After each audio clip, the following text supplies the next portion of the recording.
Hey, hi, what's up? Medieval stuff is really having a moment right now, so crack open some mead.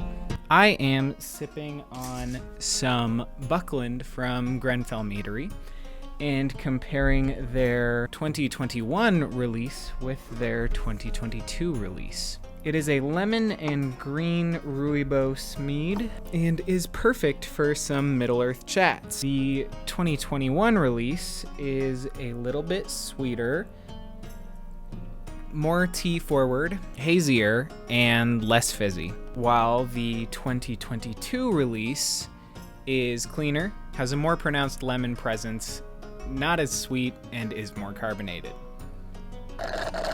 Also, really quick, this channel has grown a lot in the past month. We passed 100 subscribers at the beginning of July, and we're already almost at 150. So thank you for subscribing and for spreading the good news that yes, there is a commentary channel that talks about craft beverages and fantasy. I don't necessarily want to be exclusive to those subjects, but it's just what I'm interested in, and apparently so are you. So thanks for sticking around. So I was watching the San Diego Comic-Con trailers at my house as they came out, and while there was a normal mix of superhero stuff to be seen, what struck me was that they weren't the first to hit the trending page. To be fair, they were also posted later, and Wakanda Forever did take the top spot later in the week, but I digress. Instead of Marvel and DC's new slate of films, last weekend's trending page was occupied by the trailers for Dungeons & Dragons: Honor Among Thieves, House of the Dragon, and The Lord of the Rings: The Rings of Power. There was also a behind-the-scenes reel for Season 2 of The Wheel of Time, but I haven't watched Season 1, and I haven't really heard much about it.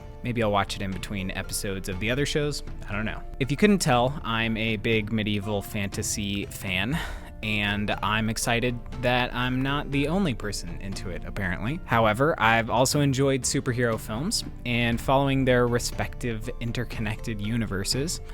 So today I want to explore the apparent decline of interest in the superhero genre and the rise of medieval fantasy back into the zeitgeist. For those of you who don't know about it, the concept of superhero fatigue has been talked about a lot recently, but can be summarized by the statement that as more and more superhero movies are created, the market is effectively saturated with content and reaches a breaking point. It's a classic supply and demand equation that can be applied to anything, really. As the supply of a given product goes up, the demand for said product goes down as the market is satisfied. I used to be someone who had to keep up with every single movie and show in the MCU and in the CW Arrowverse, but it was the Agents of S.H.I.E.L.D., actually, and the CW's increasingly complex crossover events that ultimately pushed me away from trying to keep up with it all. I still see just about every movie in theaters thanks to Regal Unlimited,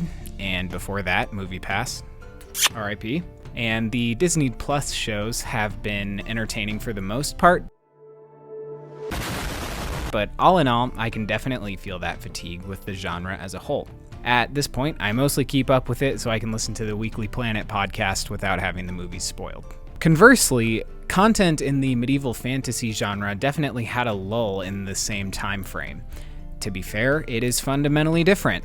Rather than multiple films that focus on individual characters and then bringing them all together in a climactic finale arc, medieval fantasy generally condenses this format into a singular movie, trilogy, or show. This prevents it from having such massive highs and lows and from needing to see compartmentalized pieces of content before you can truly appreciate the grand finale. If Game of Thrones had 3 concurrent shows that started at different times and focused on the Starks, Lannisters, and Targaryens, and then tried to do crossover events and a big finale series every other season, or if The Lord of the Rings released a movie following Frodo and Sam, and then one with Aragorn, Legolas, and Gimli, and then one with Gandalf, Merry, and Pippin, rather than weaving their stories into a cohesive narrative and parallel time progression in the same film, you can see how it would get messy quickly. It takes less effort to get involved and immersed in the medieval content structure as a result of this. I'm not saying it's necessarily bad the way superhero movies are done, but it does explain why they are so much more difficult for the layman to get interested in. Because it's not as easy to just pick up, enjoy, and put down while enjoying the full narrative, people burn out quicker on it. I think the Dungeons and Dragons movie looks like it'll be a fun bridge between the genres. While the aesthetic is obviously fantasy, the tone seems much lighter and quippier, which will attract the average superhero film enjoyer that would have otherwise not been interested in medieval stuff. Chris Pine's Bard character gives me Jaskier from The Witcher vibes, and Regé-Jean Page's mysterious paladin character is intriguing. My headcanon is the Duke of Hastings went on to lead a holy crusade during the events of Bridgerton Season 2, explaining his absence. I would not be shocked if there was a Jumanji-esque twist at the end of the film where the heroes are all gathered together after vanquishing Forge Fletcher as the camera pans out above the clouds, then through a table, then revealing a group of players like the Stranger Things kids in the Wheeler's basement having just completed their D&D campaign. The nice thing about this movie is that while there is source material to reference, it is inherently structured to be different for everyone who plays, meaning the movie isn't really beholden to a robust, previously established story canon like Game of Thrones, Lord of the Rings, or any of the DC or Marvel properties. They can really get up to whatever shenanigans they want to along the way, and I'm looking forward to it. While the superhero genre was having its heyday in the 20-teens, the biggest properties in medieval fantasy were definitely Game of Thrones and the Hobbit trilogy, but Game of Thrones ended with a wet fizzle that pretty much everyone who watched the show wasn't satisfied by, and I think Bilbo himself best summarizes the general sentiment towards the Hobbit trilogy of films. I feel thin, sort of stretched, like butter scraped over too much bread. Don't get me wrong, on the whole, I still enjoy both Game of Thrones and the Hobbit movies. Turns out, you can still like something while criticizing it. It is not a love-hate binary. I honestly don't mind the way Game of Thrones ended. I just wish it was paced better across 3 or 4 more seasons. I've also thought about taking a note from Topher Grace's book and making my own edit of the Hobbit movies to partner with my Lord of the Rings rewatches, but haven't really invested the time and resources into that endeavor. I'd rather spend that time editing videos for this channel, honestly. I would also keep a lot more stuff than he did because I still find things that tie in well to the Lord of the Rings or were mentioned briefly but not expanded on in the Hobbit book interesting and entertaining. It is my hope that HBO and Amazon observed the mixed receptions each property received both publicly and critically, paced the shows well, and loosely stick to established canons while still having the freedom to take necessary creative liberties with the storytelling. I've seen a lot of unwarranted criticisms towards the Rings of Power about being more racially inclusive and the fact that dwarf women don't have beards. It's true you don't see many dwarf women. And in fact, they are so alike in voice and appearance that they're often mistaken for dwarf men. It's the beards.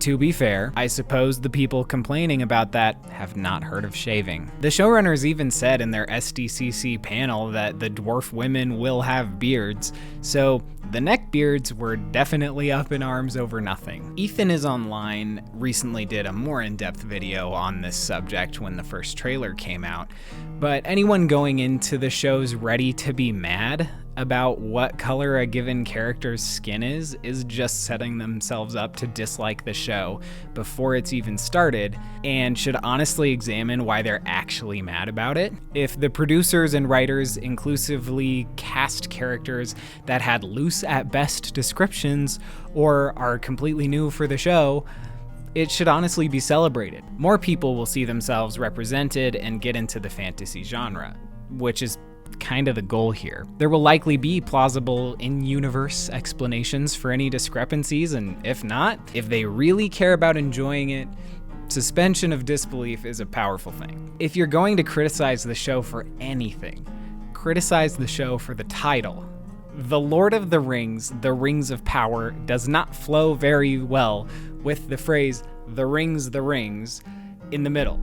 That is the most objectively valid criticism to have. As excited as I am about Marvel's Phase 5 and Phase 6 plans with 2 Avengers movies in the same year featuring Kang the Conqueror and incorporating the multiverse-spanning Secret Wars, I'd be lying if I said I wasn't feeling the superhero fatigue.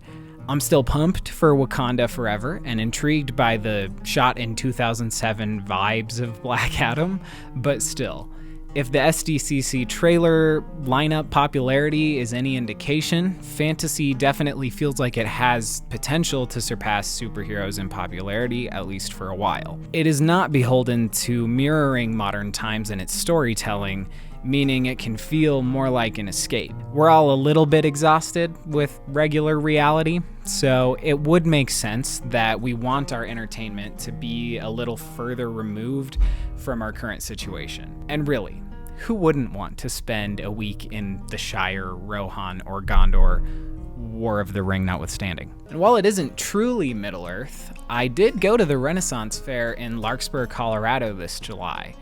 It's 100% outdoor, and it was really fun. I drank some mead, ate a turkey leg, and watched fire breathers, sword swallowers, and knights jousting. It got me in the mood to cosplay, so I think I need to get a good costume together for next year. Give me some good character ideas in the comments. But speaking of characters, I am currently doing Skyrim and Mead review live streams every Tuesday evening, which are a really fun combo. Here's some of the top tier content you're missing out on. Maker. I like playing as an elf, but like whether you're going like wood elf, dark elf, or a high elf, they all have faces like this. Full-blown Shrek mode. I gotta sip my Vlad. By your orders, Captain. Hey Vlad. I'm sorry. Cheers. I miss you.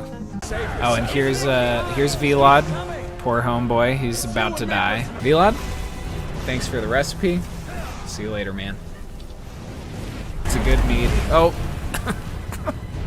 Sorry, friends. We've got some controller issues, and I am not a mouse and keyboard boy.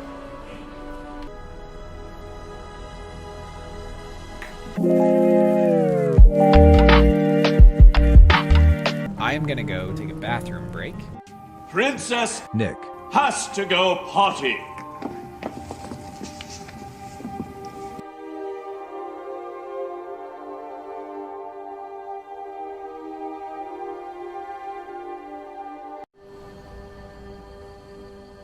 I do have a day job, and I don't want to hurt tomorrow. Doesn't that look like a blast? If you can't do Tuesday streams, I'm actually doing a bonus stream this Saturday, August 6th, where I'll taste Havoc Mead's Be Proud Orange Cassis Mead next to an Orange Cassis cocktail to compare, thanks to some ideas in the stream when I tasted it initially. I'll also have a couple other drinks, and here's a sneak peek of the quest we've got in store. You know, you're a fun person to drink with. I know this great little place where the wine flows like water. We should head there. Hey, you don't look so good. Wake up.